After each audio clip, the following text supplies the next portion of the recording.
মাহফিল ছিল কুমিল্লা শহরে যাওয়ার পথে রাস্তায় দেখলাম একটা যুবক মোটরসাইকেল অ্যাক্সিডেন্ট করিয়া তার মাথার উপর দিয়া বিশাল বড় গাড়ির চাকতিগুলা গেছে। যুবকের মগজগুলা টুকরা টুকরা হইয়া ছড়া ছিটায় রাস্তার মধ্যে পয়রা আছে। দেখা বললাম, হায়রে কোন মায়ের সন্তান, না জানি মা বাবায় খবর পাইছে আমার সন্তান দুনিয়ার জমিন ছেড়ে বিদায় হয়ে গেছে। এরকম ভাবে কত যুবক দুনিয়ার জমিন ছেড়ে বিদায় হয়ে যাইতেছে। এই জন্য বান্দা এই দুনিয়ার জমিন থেকে বান্দা সবাইকে বিদায় হতে হবে। এই দুনিয়ার জমিনে আমরা কেউ থাকবো না, এই দুনিয়ার জমিনে আমরা থাকবো। কথা বলেন না কেন? নাকি মানুষ যখন মৃত্যুবরণ করে তাকে চিরদিনের জন্য ইসিওয়ালা রুমের ভিতরে সুন্দরভাবে সাজায়া যায়?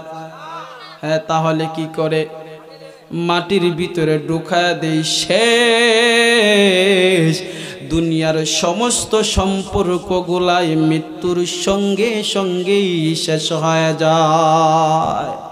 এই জন্য বান্দা মৃত্যুর কথা বেশি বেশি করে বান্দা তুমি স্মরণ করো। আজকে দেখা যায় টাকাওয়ালা ভাই টাকার গরম দেখাও,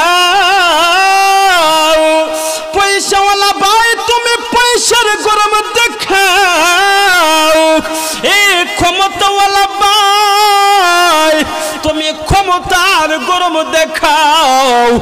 কই দিন তুমি ক্ষমতার গরম দেখাইবা, টাকার গরম দেখাইবা? তুমি তাকাও, তুমি কি ক্ষমতাওয়ালা হইছো? তুমি কি ক্ষমতাওয়ালা হইছো?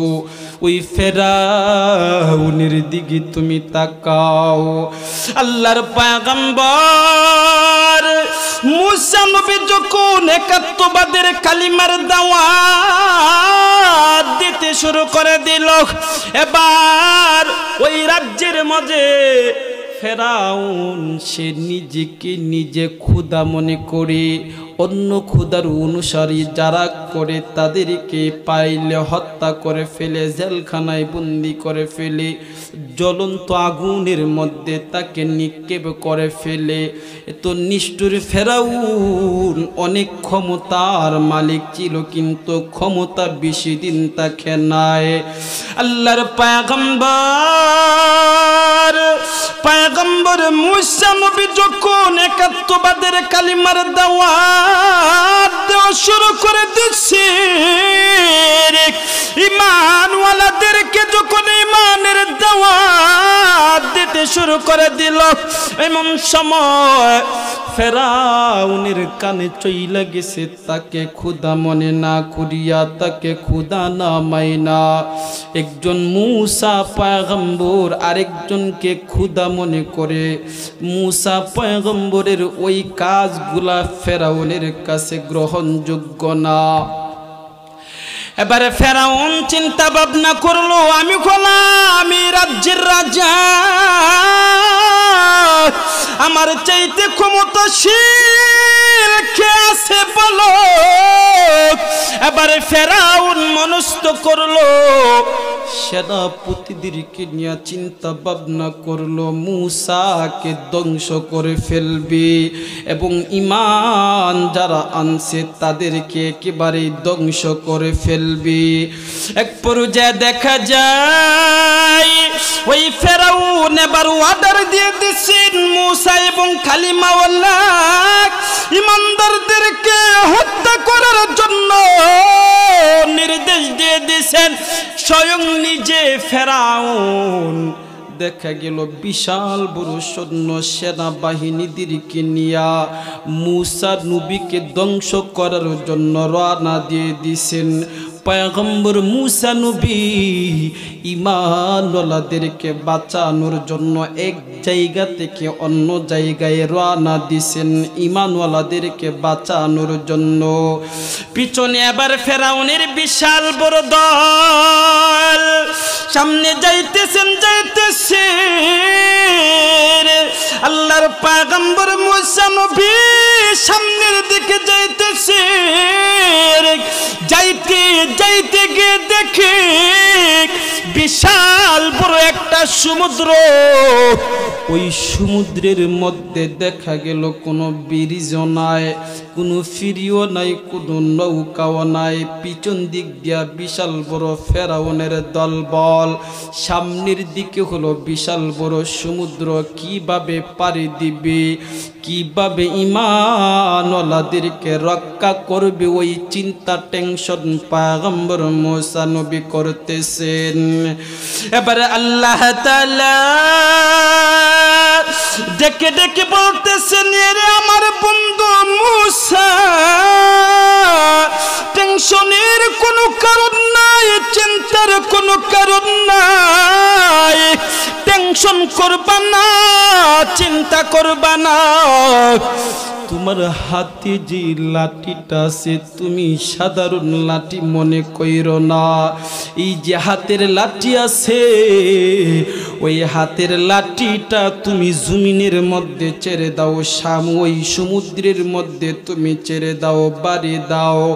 আল্লাহ তাআলা দেখা গেল আল্লাহ তাআলার কথা অনুযায়ী আল্লাহর পয়গম্বর মুসা নবী ওই হাতের লাঠি দ্বারা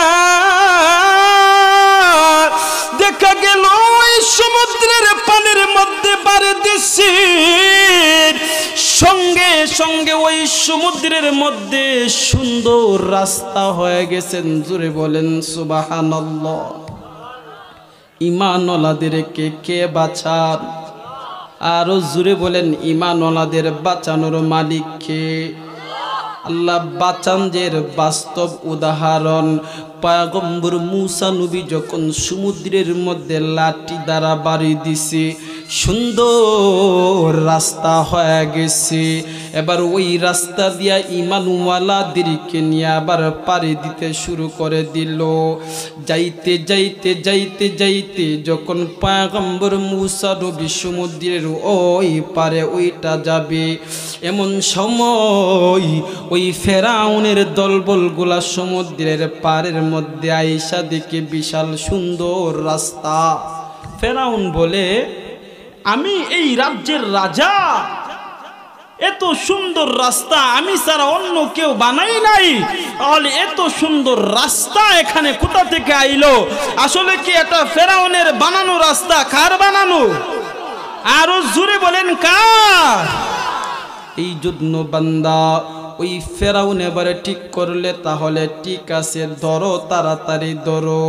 এবারে যাইতেছে, যাইতে যাইতে যাইতে যাইতে সমুদ্রের মধ্য বরাবর গেছে।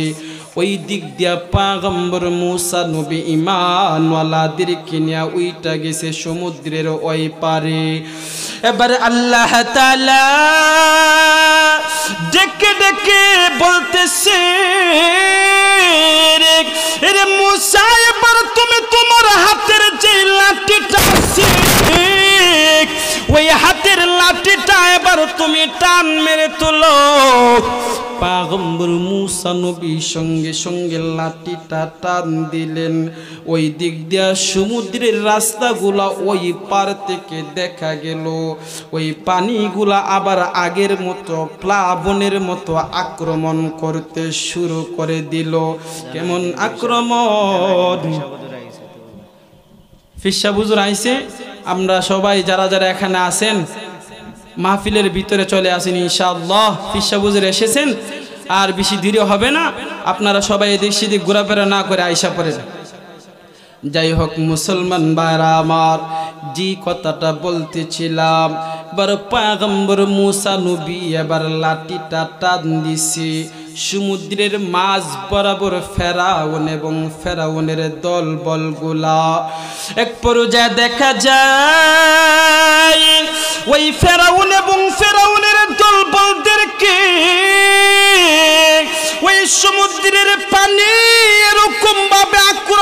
করতে শুরু করে দিল। ফেরাউনের ক্ষমতা থাকছেনি বেশি দিন, তাহলে ক্ষমতার গরম দেখা কি লাভ? এই জন্য বান্দা, আজকে তুমি ক্ষমতা পায়া তুমি ক্ষমতার গরম তুমি দেখাও, ওই ক্ষমতা বান্দা তোমার বেশি দিন থাকবে না। সুতরাং বান্দা ক্ষমতার গরম দেখা কোনো লাভ নাই। আজকে তুমি টাকাওয়ালা ভাই, ধন সম্পদওয়ালা ভাই, ধন সম্পদের বড়াই দেখাও, গরম দেখাও।